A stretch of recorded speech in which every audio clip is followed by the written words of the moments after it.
So video game collecting is not always just about big hitters, holy grails and must-have games. No, sometimes it's about the things that you just love to have in your collection, and well, maybe just some of those things that you're embarrassed to have in your collection. And coming up, well, courtesy of inspiration from Si over at Ginger Hippy Gaming 42, I'm going to show you 5 of the things that I love in my collection, and 5 that, well, I'm not so proud to have.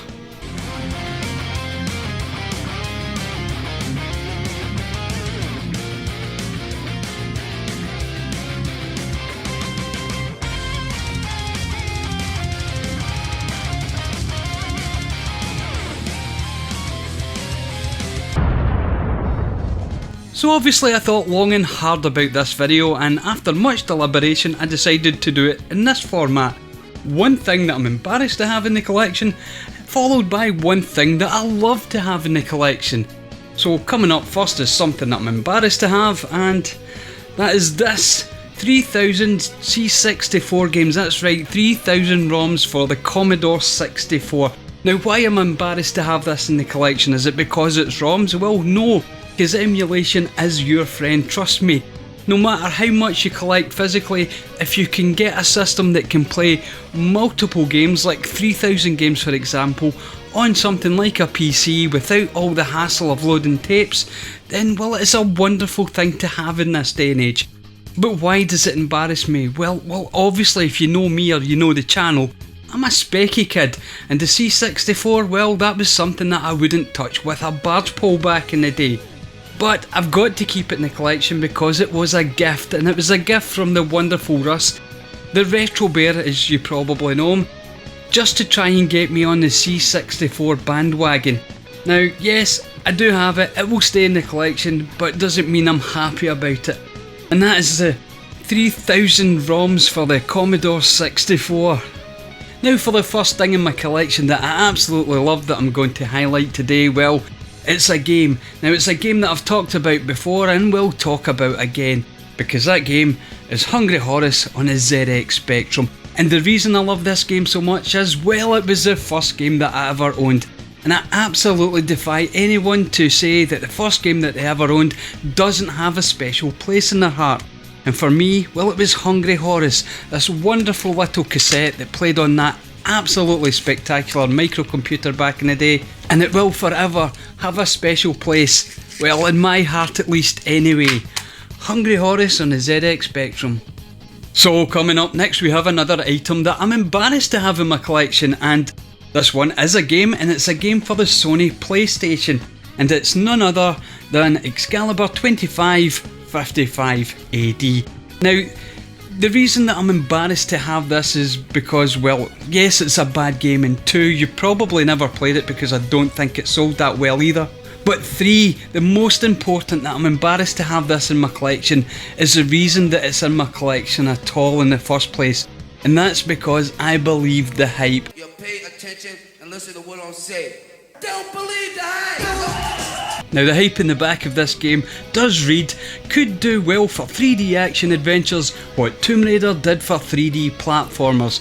Now let me tell you, back in the day, back in the 90s when I was, well, not exactly a kid but still young enough to be gullible enough to believe stuff like that, well, I sucked it all in and bought this game. And let me tell you, it's an absolute mess of a game. So just to give you an idea of how bad this game truly is, well, let me give you a taste of the premise of the story. You see, in this game what happens is a team of mercenaries from 2555, well, they go into the past and steal Excalibur. And Merlin, in all of his great wisdom, has decided that the best person to go and rescue or liberate Excalibur from the future and these, well, futuristic mercenaries is none other than his medieval niece. And that's right, I bought into it, I bought the game, and I keep it to remind me that you never ever believe the blurb on the back. So moving on from something that I'm not happy to have in the collection, or not proud to have in the collection, to something that I am absolutely ecstatic to have in the collection. Now this next item isn't a game, it isn't a console, it isn't hardware, software or anything like that. No, because it's this here. It's a handcrafted Mentats tin that I got off of a friend. Now, As you can see, there is, well, nothing special in this other than the love and attention that has went into crafting this little, well, what was once a tobacco tin into a Mentats tin, and making it a unique piece of memorabilia from a game that I absolutely love, or a series of games that I absolutely love. And like many other things in life, it's not so much what you spend or how much something costs, but the love and care that go into certain items that you have in your collection. Now, you can't buy this because they don't make them to sell them. This is unique, it's a one-off, and without doubt, one of the most special things that I have in my video game collection at the moment. So we've seen something good again, and we have to move back and see something bad, and the next thing is a game again, and it's bad for multiple reasons. And the game that I'm about to show you, I'm not proud to have it in the collection for, like I say, numerous reasons, and that is Perky Little Things for the Nintendo Switch. Now, not a lot of you out there might know what this game is, because it was only, as far as I'm led to believe, released in the UK. It has done the rounds on YouTube and the like, so there will be a little bit of knowledge out there about it, but as you can see, we have an 18, which if you're over in the States, that would be an M rating, or maybe even more than an M rating, but an adult game on the Nintendo Switch. And is it because of the adult nature of the content that I'm not happy to have this game in? Well, obviously slightly, but more so than that, you might take note that this is still factory sealed. I have not opened this game, and I will not be opening this game, and I won't be playing this game, and that is one of the biggest reasons that I'm not happy to have this in my collection. Now, I am a big advocate of games need to be played. I'm not taking anything away from people who like sealed collections. That's completely personal and up to yourself, but for me personally, a game should be opened and played. If it doesn't, it's just an ornament, and I don't just want an ornament from a game.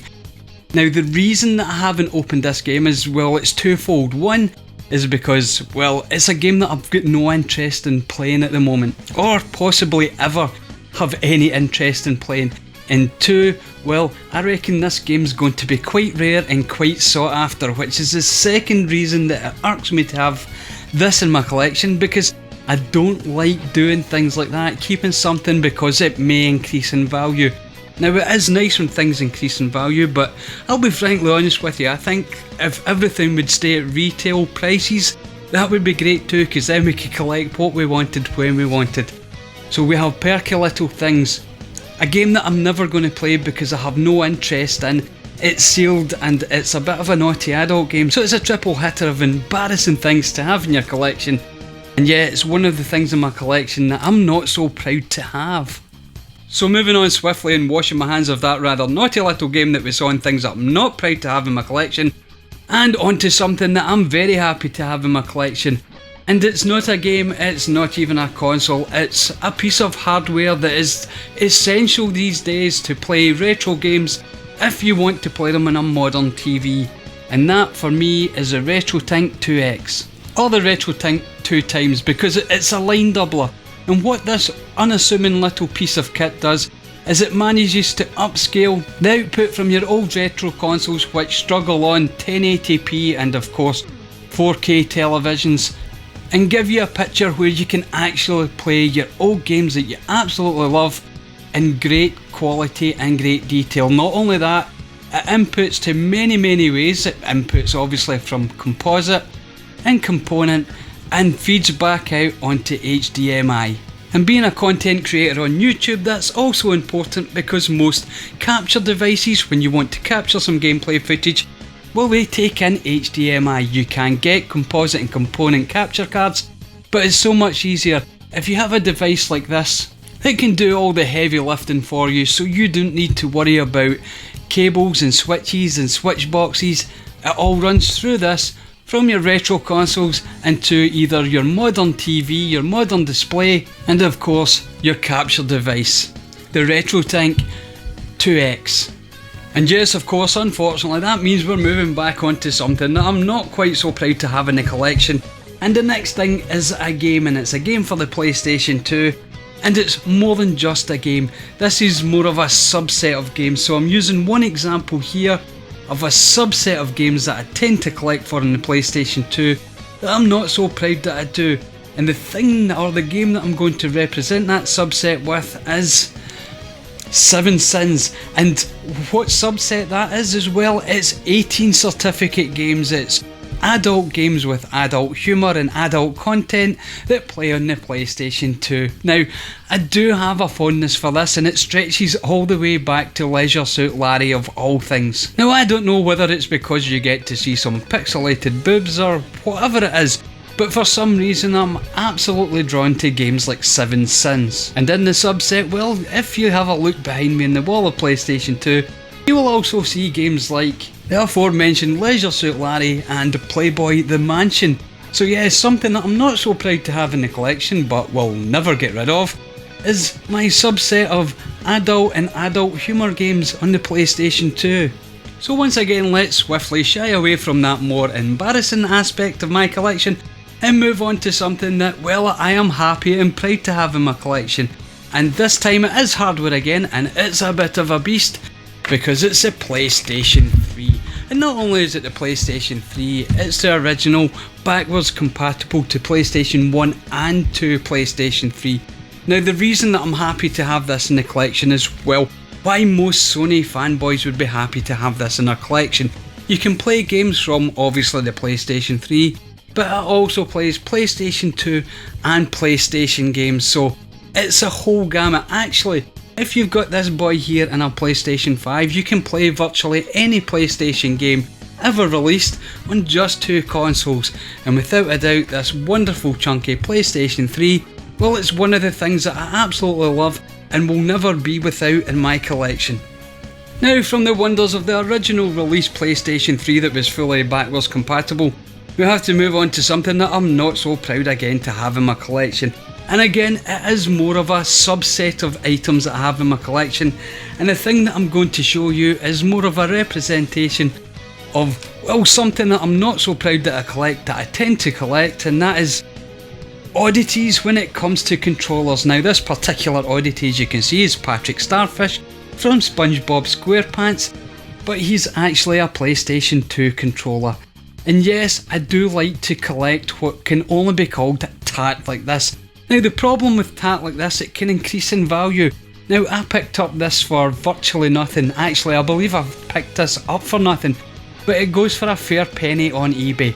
It will never leave the collection because, well, it's unusual tat and it's unusual Sony tat.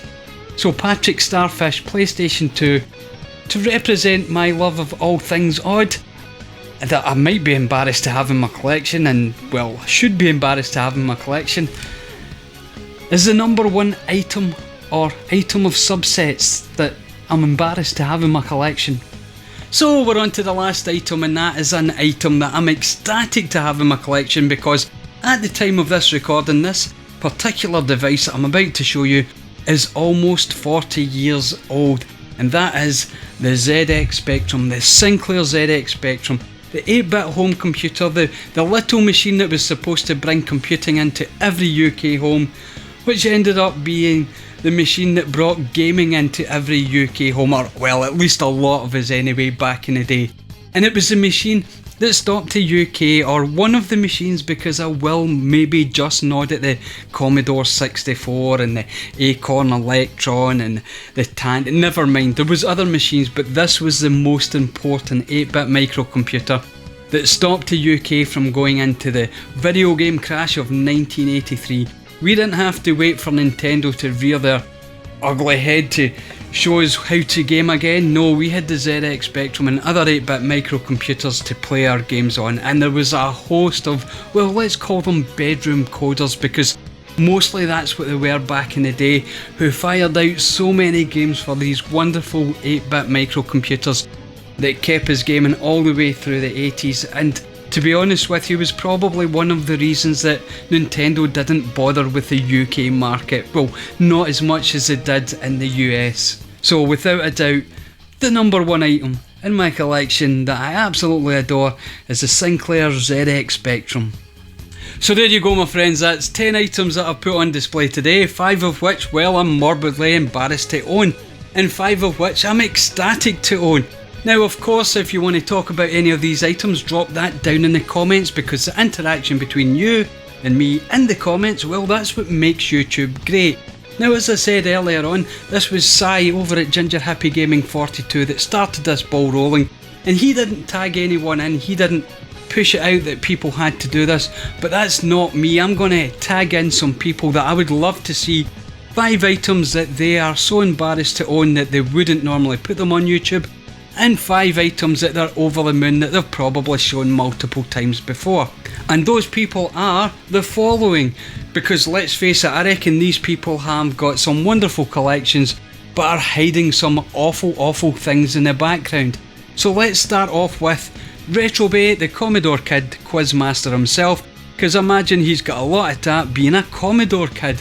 Then I'll also want to tag in Sega Head, because let's face it, he will have a wonderful collection, but I'm sure he's got plenty of tat when it comes to Sonic the Hedgehog. Next up, and staying over in the UK, I'm going to tag someone that I've never tagged before, and that is Big Game Al, because I think he might struggle to have things that he's over the moon to have in his collection, because he tends to have a reputation for being, well, slightly more inclined to gravitate towards the tat.